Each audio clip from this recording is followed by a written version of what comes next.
കാരണം ഞാൻ നാളിതുവരെ ഒരു രാഷ്ട്രീയ നേതാവിനെയും നിങ്ങൾ ഈ രീതിയിൽ ചോദ്യം ചെയ്ത് കണ്ടിട്ടില്ല.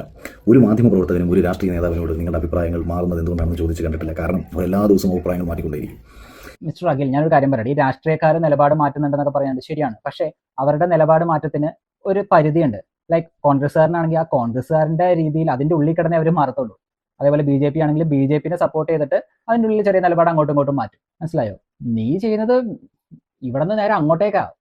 ഒരു പരസ്പര ബന്ധമില്ലാതെ എന്ത് പറയുന്നു അതിന്റെ ജസ്റ്റ് ഓപ്പോസിറ്റ് ആണ് 2 ദിവസം കഴിയുമ്പോൾ പറയുന്നത്. അതൊരുമാതിരി മറ്റേടത്ത് നിലപാട് മാറ്റുമല്ലേ? ഇപ്പൊ രാഷ്ട്രീയക്കാരെന്നൊക്കെ പറഞ്ഞാൽ അവർ വിശ്വസിക്കുന്ന ഒരു രാഷ്ട്രീയ പാർട്ടി ഉണ്ട്. ആ പാർട്ടിന്റെ ഉള്ളിൽ നിന്ന് മാത്രമേ അവർ നിലപാട് മാറ്റുള്ളൂ, എന്തെങ്കിലും ഉണ്ടെങ്കിൽ തന്നെ.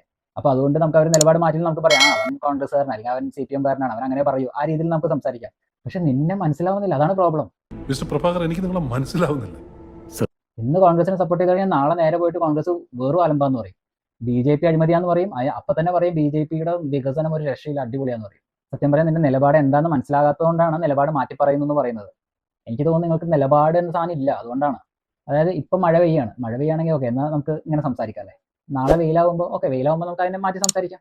ഓരോരോ മൂഡ് അനുസരിച്ചാണ് നിന്റെയൊക്കെ സംസാരം വരുന്നത്, അല്ലാതെ നിലപാടൊന്നും അതിനെ പറയാൻ പറ്റില്ല.